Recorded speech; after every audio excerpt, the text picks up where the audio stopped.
la historia como disciplina escolar en la enseñanza secundaria chilena surge de varias experiencias que yo conocí en los estudios curriculares enfocados en el estudio de las disciplinas básicamente. Y en ese sentido hubieron particularmente cosas que a uno lo inspiran como ejemplo. Y ese fue un estudio que hicieron unos 3 profesores ingleses sobre la enseñanza de la historia en Inglaterra en todo el siglo XX. Entrevistaron, fueron a los documentos, consiguieron materiales, recrearon muchas de las condiciones en que se enseñó y se estudió la historia en Inglaterra. Y bueno, y eso fue una inspiración bien interesante. Ellos lo ordenaron por décadas. Entonces yo pensé en que sería muy interesante tener esa misma experiencia hecha en el contexto chileno, con una perspectiva distinta, en el sentido de que yo siempre pensé hacer esto desde los estudios curriculares y había desarrollado un modelo, una manera multidimensional de entender el currículum y la idea mía era precisamente aplicar ese modelo tal vez para describir primero y problematizar también lo que ha sido la historia como disciplina escolar en el pasado reciente de Chile y ver ahí algunos nuevos críticos que pudieran aparecer, pero no solo considerando los documentos, los evaluados o la planificación, sino también la experiencia de las personas que enseñaron historia y que estudiaron historia. Por supuesto, podríamos decir nosotros, el resultado esperable es una mirada un poco impresionista, tal vez podríamos decir, no se pretende agotar acá o hacer juicios generales, sino que más que nada dar algunas pistas y reconocer ciertas formas que puedan servir como una descripción de lo que ha sido la historia como asignatura o dentro de una asignatura específica en los últimos 50 años. Y por otro lado, que quede como un material disponible para ser usado tanto en las aulas de educación secundaria como de formación de profesores en ese sentido.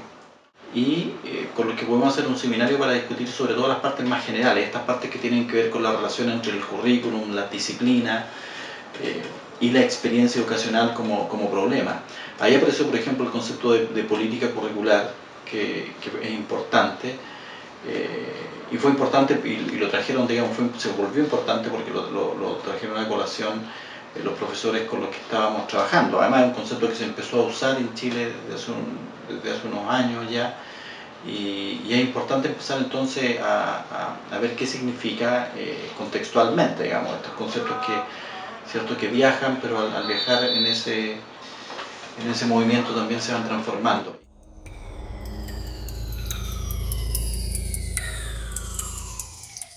Para mí, la política del currículo es un conflicto entre diferentes significados de lo que es el currículo. Es una lucha discursiva por la significación de lo que es currículo. Si el currículo encuentra su completitud, su definición de una vez por todas, si el currículo se ve encarnado por una única posición de contenido, conocimiento, plan, propuesta, cessa a disputa por sua encarnação. E exatamente contra a ideia de cessar essa disputa é que eu venho trabalhando.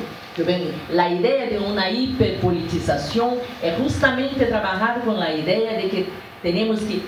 estar ampliando as possibilidades de luta política, ampliando a política de significação do currículo, né? E não buscando bloquear esta política.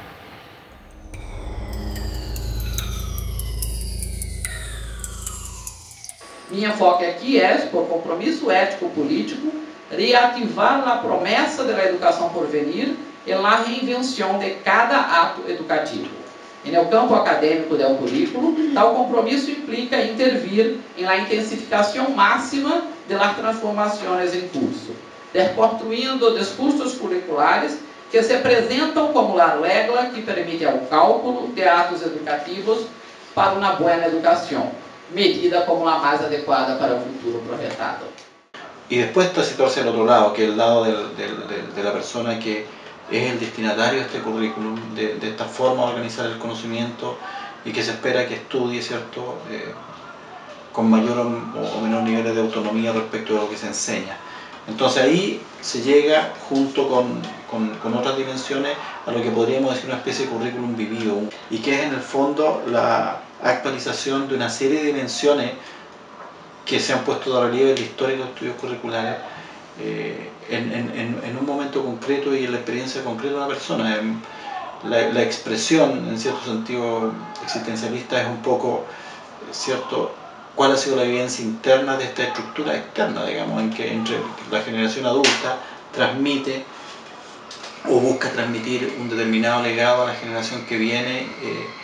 en términos, como se plantea muy bien hoy día, ¿cierto?, muy claramente, digamos, en el currículum nacional, que dentro de esta diversidad que existe en lo que llamamos Chile, hay una base cultural común.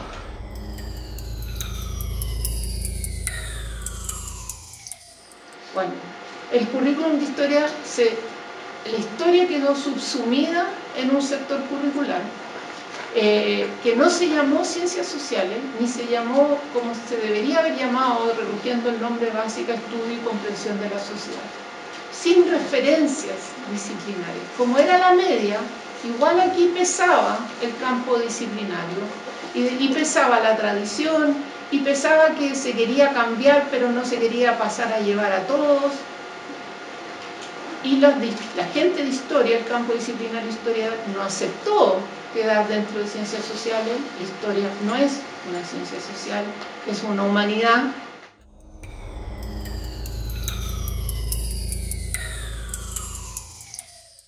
De esta forma, las prescripciones curriculares medias,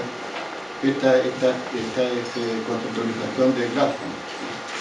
De esta forma, sus prescripciones curriculares median entre los ideales del currículum recomendado, que se desprende de las múltiples agencias de la sociedad civil o de los grupos de presión que buscan influir en la toma de decisiones sobre qué enseñar en el proceso de selección cultural.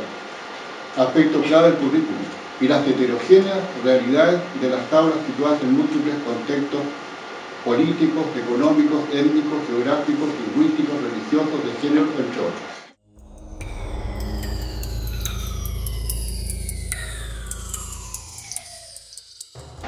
No olvidemos que un documento curricular no es un ejercicio autorreferencial del diseñador o solo de funcionalidad para la evaluación sistémica de logros, currículum alineados con las pruebas estandarizadas, por ejemplo, sino centralmente una herramienta para ser interpretada y contextualizada convenientemente por pedagogos a pie de aula. Lo peor que nos podría pasar, por ejemplo, es que el currículum escolar contuviera muy buenas distinciones procedimentales de organización de sus objetivos de aprendizaje, pero que al momento de planificar y enseñar terminemos dando unas horas de historia, otras tantas de geografía y por ahí algunas horas de educación para la ciudadanía, sin atender al desarrollo de habilidades y la conformación de una perspectiva ética sobre los asuntos tratados. Cualquier similitud con la realidad es mera coincidencia. Otro aspecto que a lo mejor tampoco está en la prescripción son esos aspectos que tienen que ver con lo que llamamos currículum oculto, es decir, también hay cosas que tal vez no forman parte de lo que pasa en el aula de historia o en el momento en que el aula se convierte en un aula de historia, pero que definitivamente impactan en la concepción histórica que estamos enseñando. Es decir, eso que se enseña sin ser enseñado, ¿cierto? Básicamente ahí estamos hablando de los rituales, los actos cívicos de día lunes, tal vez ciertas determinadas efemérides que son resaltadas o no en el año escolar y que, por supuesto, nosotros en nuestras propias vidas, los que estamos hemos pasado ya por el sistema escolar y por la universidad, podemos decir de lo que ha sido en estos 40 años, ¿cierto? 50 años, la manera en que se enfatizan determinados valores, determinadas formas de concebir lo que es ser chileno y su relación con el pasado, digamos, lejano y reciente.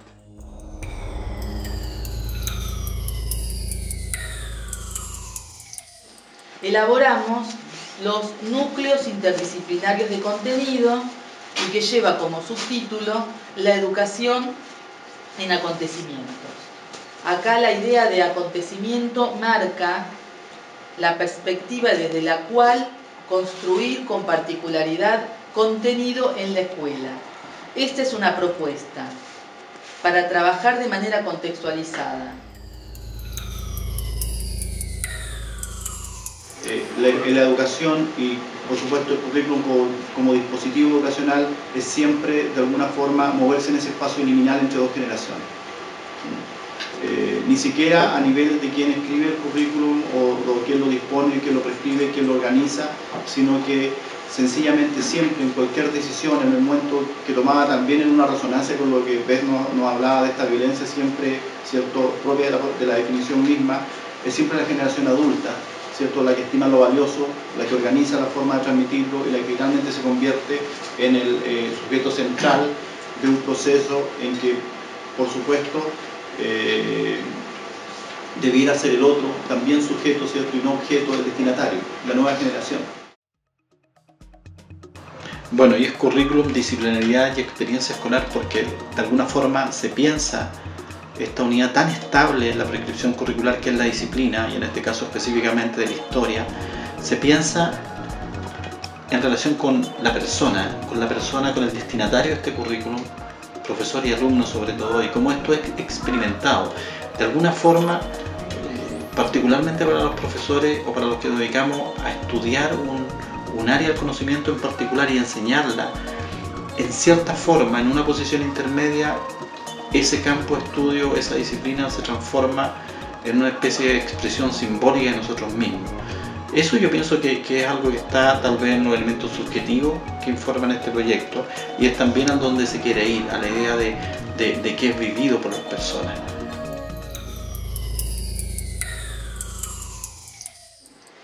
Entendemos que una parte importante del desafío curricular a la hora de responder al imperativo de la inclusión educativa está en dar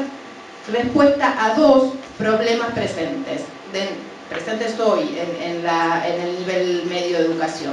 Por un lado, la flexibilización del currículum que permite una mayor autonomía del estudiante y posibilite opciones diferenciadas,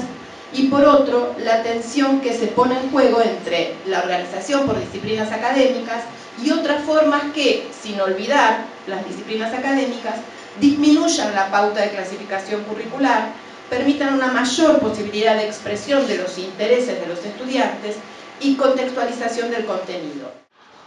Bueno, este primer año ha sido básicamente afinar el marco teórico, afinar la parte metodológica, y la idea es que en estos 2 años que quedan, ¿cierto?, se consolide y se haga esto de la manera más provechosa para los participantes, para las personas que nos están ayudando y para todo aquel que piensa que esto le puede ser útil de alguna forma, como decía.